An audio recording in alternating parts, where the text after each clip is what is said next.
Hello boys and girls, welcome to your drama lesson with me, Mr Grosart. It's lovely to be with you guys again. Now, it's time for us, for the next 30 minutes, to have a lot of fun. You and me, we're going to be actors and actresses, okay? So, we need to be thinking about the movements in our bodies, how our voices sound. We need to make sure we're warmed up before we do all that so we can really focus, okay? So I want you standing up with me. I've thought of two things we can do, okay? Do you like walking? I love walking. I thought we could practice walking in two different places, okay? Now, have you ever seen anyone walking on the moon? Well, they move very slowly, don't they? All the movements are really slow, and I thought that could be a good exercise for us, okay? Because we'd have to really focus on our movements, going as slowly as we can. Now I know you guys are really good at moving fast, but how good are you at moving slowly? Let's find out. So, we're going to have some music now, and this song is called Walking on the Moon, and we're going to pretend that we're walking on the moon really slowly, okay? Are you ready? I said, are you ready, boys and girls? Good. Okay, let's go.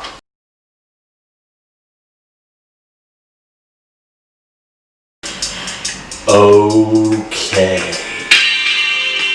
Now I'm slowing my voice down, because we're about to walk on the moon. Let's take our first step as slow as you can. One leg.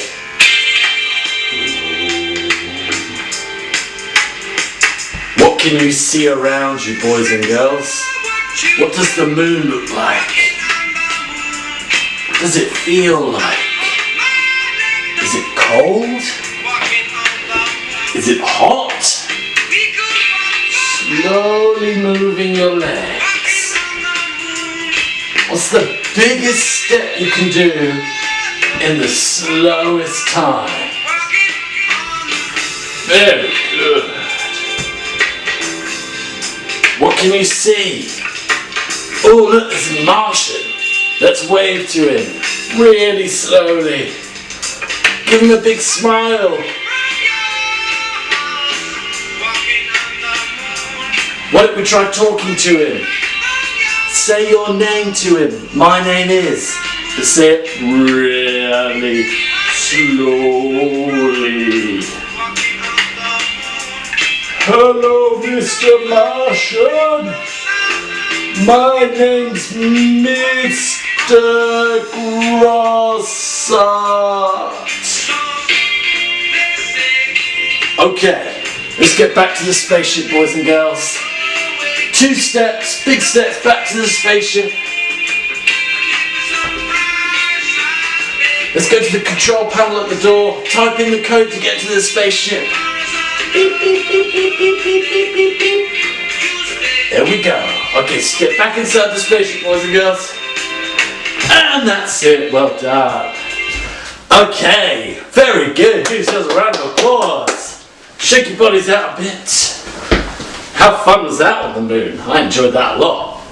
Okay, next thing we're going to do is we're going to go walking on hot coals, okay? So we've got hot coals beneath our feet. Have you ever touched anything that's really hot? What happens? A hot pan maybe? You've got to be very careful in the kitchen. You touch it and you take your hand off straight away because it's so hot. So, what happens if that was our feet? Okay? You would be moving very fast. And that's the key to this, okay? We've done slow, now we're doing fast. So we're walking on hot coals, and I want you to pretend there's some rocks that you can jump on for a little break, okay? But the key to this is moving fast, okay? We're going to be on our tiptoes. Are you ready, boys and girls? I said, are you ready, boys and girls? Okay then, here we go, let's have some music. Woo! Okay, are you ready? We're going to go on the hot coals. In 3, in 2, In one. Here we go. Whoop! Whoop! Hot. Whoop! Give me a whoop. Nice and high pitched. Whoop! Okay. Let's go. On a rock. Quickly, quickly. Whoa! Oh my God, that was really hot. How do your feet feel? Okay, you ready? We gotta move. In 3, in 2, in 1, and go! Woo! Woo! Woo! High knees, boys and girls. Really high. What's really hot? Woo! Okay, jump on the rock in 3, in 2, 1. Woo! Oh wow, really hot. Can we do it? One more time. You getting sweaty yet? Woo! Okay, here we go. 3, 2, 1, go! Woo! Woo! Woo, that's hot! Woo, that's hot! Woo! Okay, boys and girls, we're gonna stop in 3, 2, and 1, and stop. Wow! Well done, boys and girls.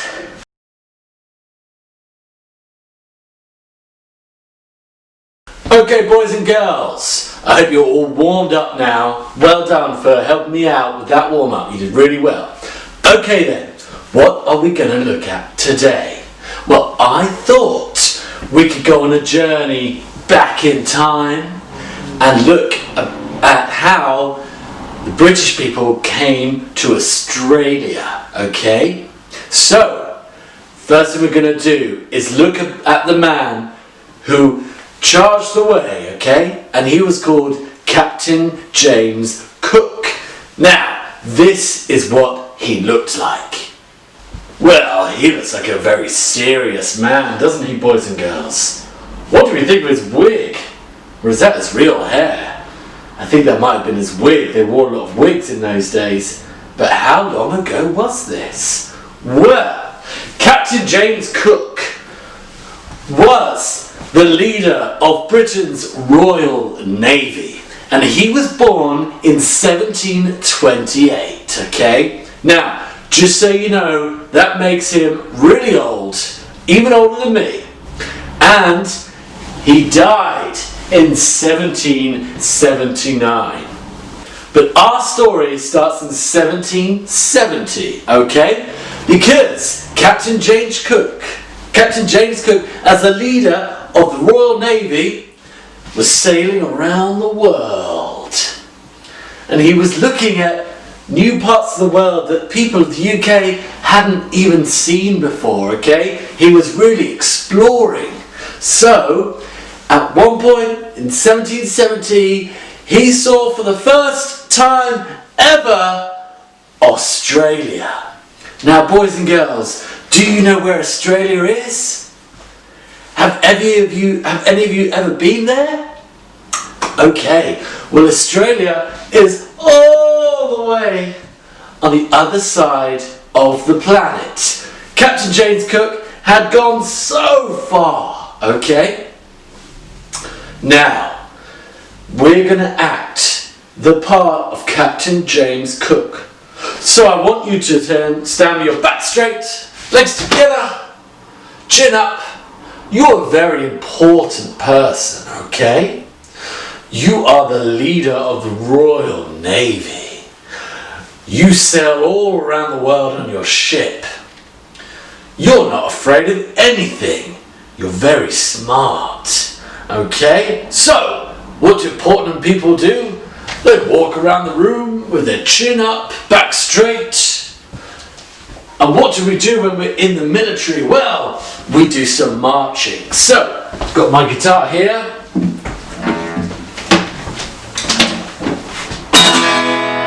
Alright then, are you ready to march with me? We're going to be Captain James Cook. And this is a good marching song, do you remember this? Oh, the Grand Old Duke of York, he had 10,000 men, knees up. He marched them up to the top of the hill, and he marched them down again. And when they were up, they were up. And when they were down, they were down. And when they were only halfway up, they were neither up nor down. Well done, boys and girls. Now let's think about how our voice sounds, okay? Now, Captain James Cook, We speak very well. Every sound and every word is very clear. Okay? So, I would like you to say, my name is Captain James Cook. Say that for me now. Well done, boys and girls. Do you remember the year you were born?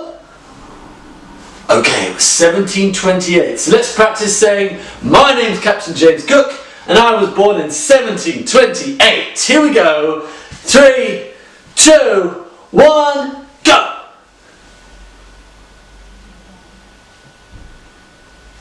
Well done, boys and girls. Okay, so, Captain James Cook. The year is 1770. He's on his boat. Have you ever been on a boat before? Well, the sea that day was rough, okay? There's waves, big waves. So the boat's rocking from side to side. So, you're going to try and stand up straight, but you're rocking from side to side. Oh, there's a big wave coming. It's going to push us over here. Ready? Whoa! And the other way. Whoa! Oh. Okay then.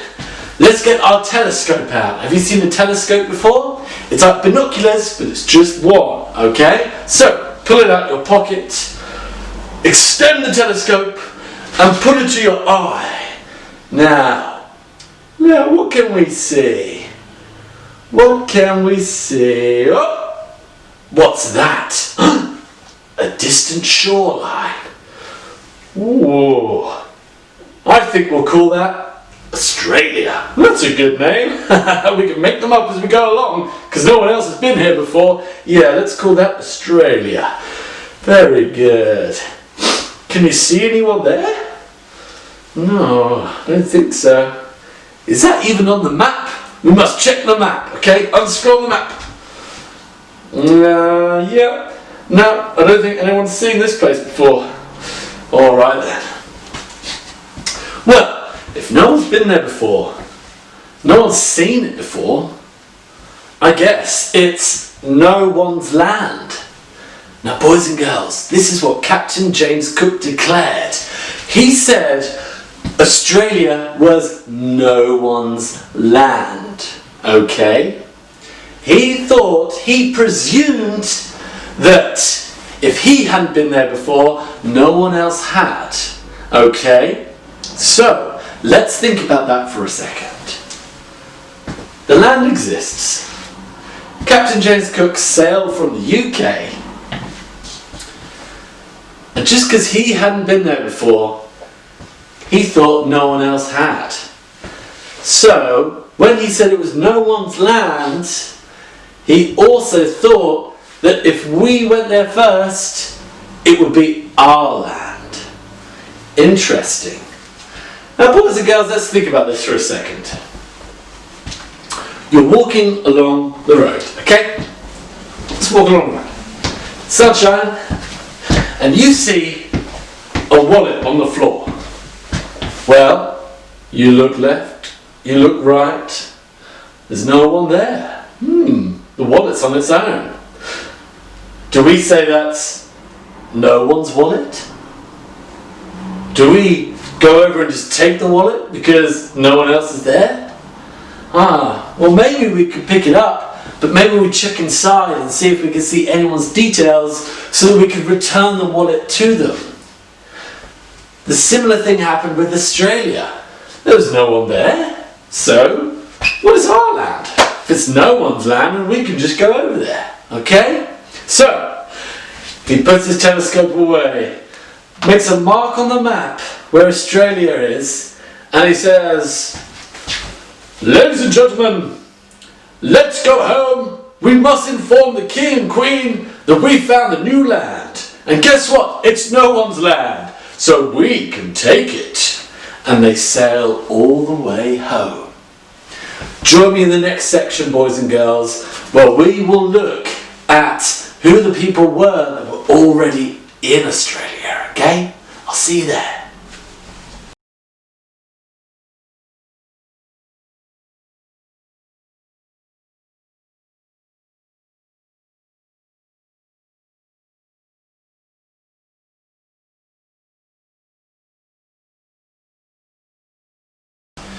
So boys and girls, Captain James Cook is on his way home. He didn't see anyone there, but there were people there. Did you know that these people, we can call them Aborigines, okay? Also they're called indigenous people. But what does that mean? Well, it means a person or a plant or any other living creature that has been there from earliest of times, okay? So there were in fact people there, living on the island that is called Australia, okay? Now these people were incredible because if you've ever been to Australia, you will know that it is very hot for most of the year, okay? There's lots of wildlife there, but these people found a way to live in harmony with nature, okay? They were very spiritual people, and they were fantastic people, and they respected the earth. They worked with it, okay? They relied upon it, and they thought of themselves as part of the earth. They didn't try to overpower it. They respected it, okay? Which is very important. So, the Aboriginal people were already there. But Captain James Cook arrives home. And I should say, boys and girls, apparently there was near 750,000 people already there, okay? So bear that in mind, that's a lot of people. They all created their own world and they were living in harmony. But Captain James Cook gets back to England. He informs the King and Queen that he's found a new place. What do we call it? No One's Land. So, the time comes in 1778 where Captain James Cook, he passes away. He hadn't managed to get back to Australia, but plans were already in place for the British Navy to sail there, okay? So, in 1788, they get on their boat and off they go, sailing along with the waves. It took a long time, boys and girls. It took many, many months to get there, okay? Now, I want you to think about, you're on the ship. You haven't got fresh water. You haven't got fresh food, okay? I'm sure conditions on the ship were quite hard for most of the people working on it. Maybe the captains had a nice bed to lie on at night, nice and comfortable, the best of food. But for a lot of the sailors, times were tough. Imagine how that boat would smell. Imagine what you'd see on the boat. What were the different jobs that people were doing? Was there a plank? Did you have to walk it if you were a naughty boy or girl? Think about all these things, boys and girls. Think about the sun beating down. All you can see around you is the deep blue sea. Maybe you're afraid that the legends of different sea creatures are in the sea. They're going to come and get you. Do you know any legends of different sea creatures, boys and girls? Big octopus. Moby Dick the whale. What other ones can you think of? Oh, that would be scary, wouldn't it? Oh dear. Your big ship wouldn't seem so big if you saw Moby Dick. Oh. Well, they sailed all the way there. They arrived on No One's Land, as they called it. But, as we know, there were people there. Now, what happens next is interesting, boys and girls. So, they want to, as they say, colonize it, okay? They want to build new land, okay? And we, as the British, have the engineering capacity to do that, okay? We know how to build things. We're the best builders in the world. We know how to create a whole new town. And maybe there's some people there that can help us, okay? Because we're going to build a whole new place. Never mind what the people already there are doing.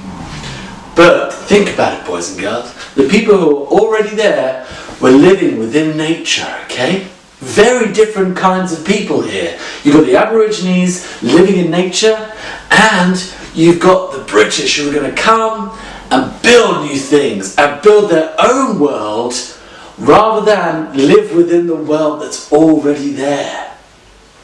Now, is one better than the other? What do we think? Well, I don't know if I have an answer for that, but what I would say is the Aborigines were part of the land and they had their own thing going on, okay? So, what can we do here? Well, we can storm in, we can make the Aborigines our slaves, we're cleverer than them. But what could have happened is, we could maybe come to a deal. Well, you know, you have your part of the land there where you live in nature, and we'll build our part of the land here, okay? And we'll build this bit how we like it, and you have your bit over there. That seems fair. I mean, Australia's massive, boys and girls. There's plenty of room for everyone to live in harmony? Maybe. But unfortunately, it didn't happen that way, boys and girls. No. The British came in, and we built up our towns, and they didn't show the respect to the Aboriginal people that they deserved, okay? So, join me in the next section and we'll finish off this story, okay? See you there.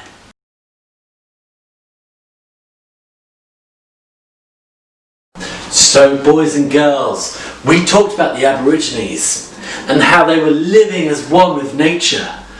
I wonder if we could just think about how we would do that here at home. What if we had no technology?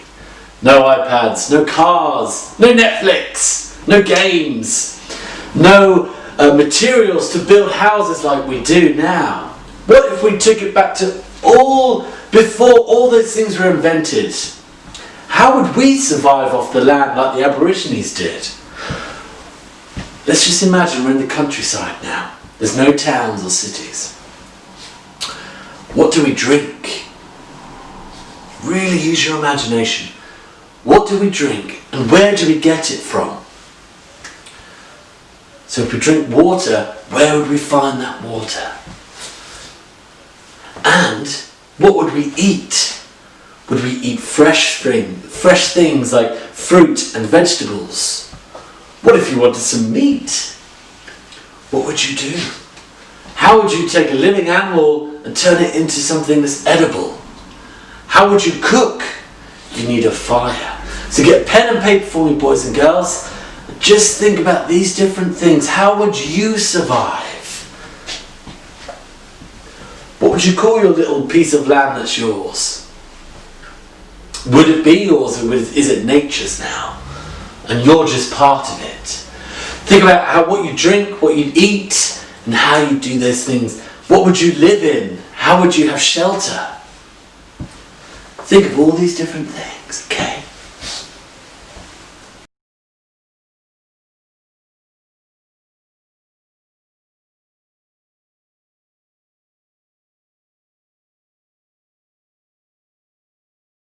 Well done, boys and girls, really good stuff.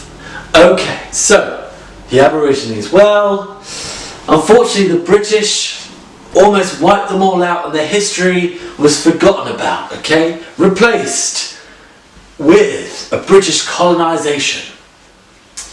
And it took many, many years and lots of struggle. It's still an ongoing struggle for the indigenous people of Australia to have their history, the presence of our mind, okay?